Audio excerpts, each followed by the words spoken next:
परमात्मने नमः।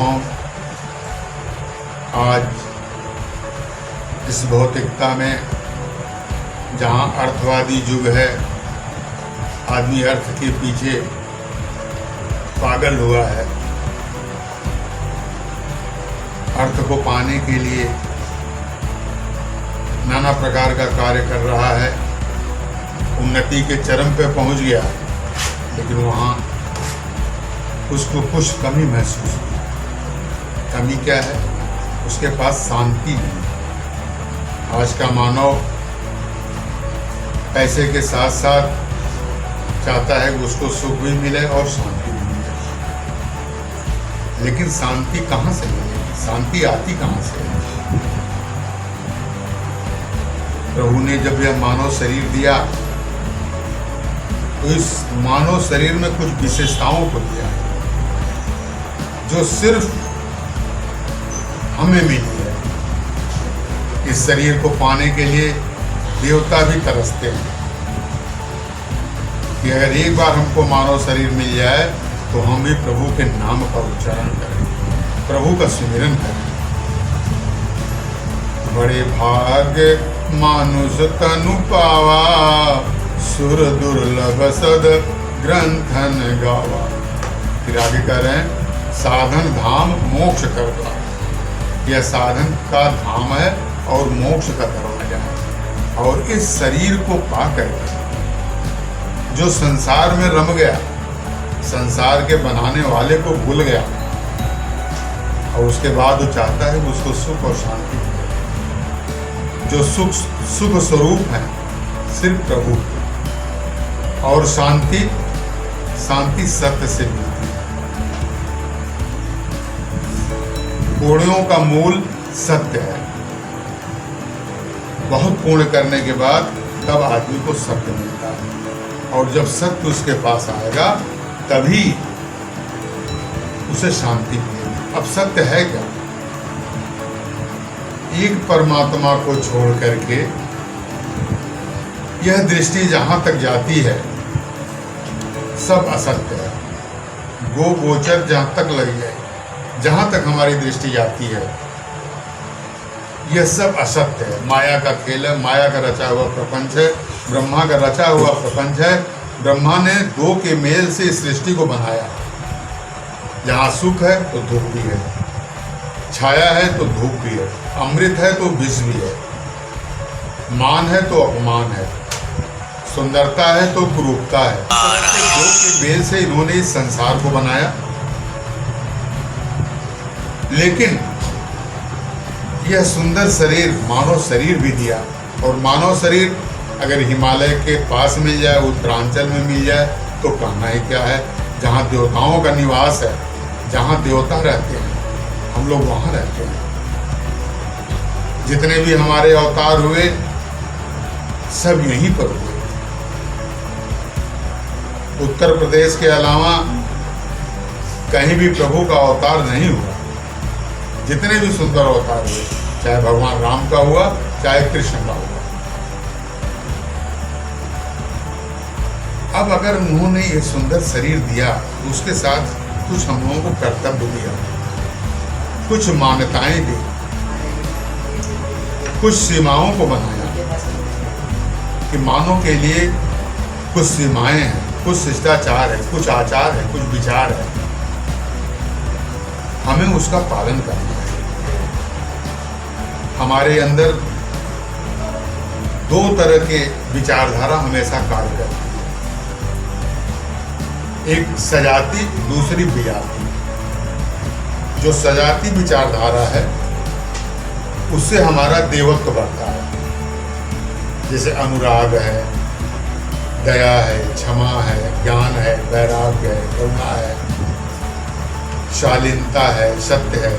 तो इससे क्या है कि हमारा देवत्व बढ़ता है, दैवी शक्तियाँ बढ़ती हैं, और दैवी शक्तियाँ बढ़ेंगी तो विजाती शक्तियाँ खत्म होंगी। विजाती शक्तियाँ क्या है? काम है, क्रोध है, मोह है, लोभ है, राग है, द्वेष है। ये विजाती शक्तियाँ, हमें इनको खत्म करना है और सजाती शक्तियों को बढ़ाना है। जब सजाती शक्तियाँ बढ़ेंगी तो एक एक विजाती शक्तियों का समन होगा। सत्य, भगवान का स्वरूप ही सत्य का है। परमात्मा को छोड़कर इस सृष्टि में सब कुछ असत्य है। और जो संसार के तरफ देखता है वो अधोपतन में जाता है, और जो सत्य के तरफ देखता है, प्रभु के तरफ देखता है, वह जो है दिव्यता से भर जाता है। जिसको कीर्ति को बढ़ाना है वह दान करे, जिसे स्वर्ग चाहिए वो धर्म का आचरण करे, लेकिन जिसे शांति चाहिए उसे तो सत्य का ही आचरण करना पड़ेगा। और सत्य का आचरण करके वह जो है अपने एक एक अवगुणों को मिटावे। अवगुण मिटेंगे कैसे? इसीलिए दो तरह का अमृत प्रभु ने हम पृथ्वीवासियों को दिया है। स्वर्ग में तो एक ही तरह का अमृत है जिसे पीकर देवता अमर हो जाते हैं, लेकिन जब उनका पुण्य क्षीण हो जाता है तो वो फिर इस पृथ्वी पर आ जाते हैं। फिर सांसारिक उनका जो है जन्म और मृत्यु का कर्म चलने लगता है, तो वहाँ का जो अमृत है उससे पुण्य का क्षय होता है। लेकिन यहाँ पे जो मानवों को उन्होंने दो तरह का अमृत दिया, उसका पुण्य कभी क्षीण नहीं होता। वह कौन सा है? दो अमृत, नामामृत और कथामृत। प्रभु का नाम,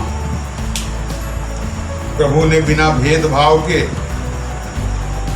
नाम का फल सबके लिए दिया। जिस नाम का हम उच्चारण करते हैं, नारायण नारायण, नारद जी कर रहे हैं, हनुमान जी कर रहे हैं, आशुतोष भगवान शिव जी कर रहे हैं, और उसी नाम, जिस नाम में हमारे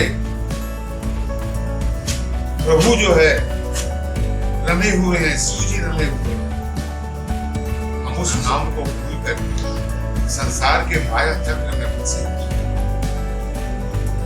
नाम का प्रभाव इतना ज्यादा है, कलयुग केवल नामय धारा, सुमिर सुमिर नर उतरहि पारा।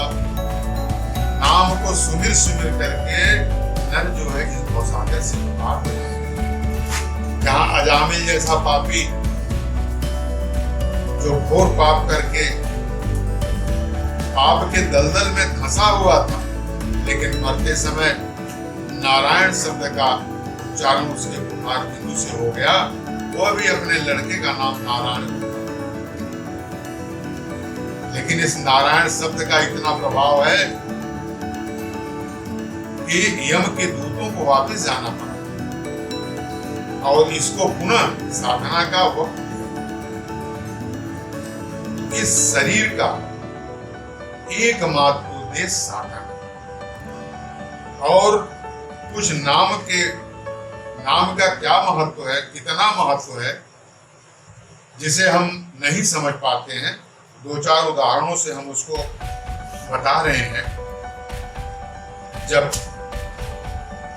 हजारों जन्मों के तप, ध्यान, साधना, समाधि का पुण्य जब संचित होता है, तब हमारे पाप क्षीण हो जाते हैं, और जब पाप क्षीण होते हैं तो भगवान कृष्ण के चरणों में, उनके चरणार बिंदुओं में भक्ति का वह व्यक्ति धन्य हो जाता है जिसे प्रभु कृष्ण के चरणों में भक्ति की। अब देखिए पांडव गीता में गौतम ऋषि क्या कर रहे हैं? कोटि दानम ग्रहणे सुकासी, प्रयाग गंगा युत कल्पवासः।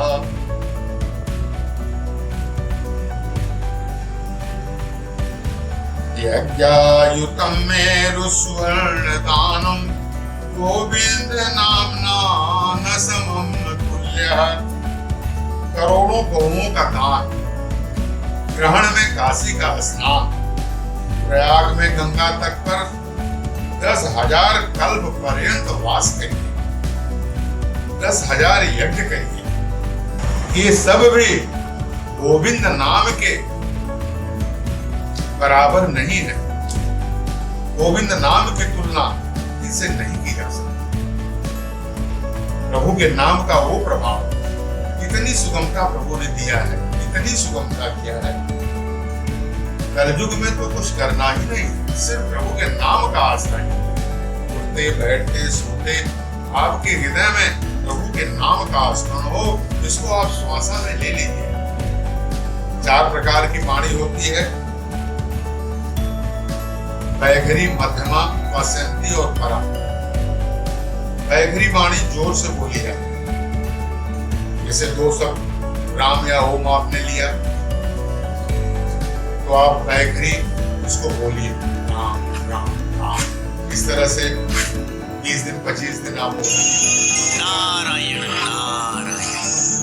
मध्यम स्वर आ जाएगा, सिर्फ आप सुनेंगे।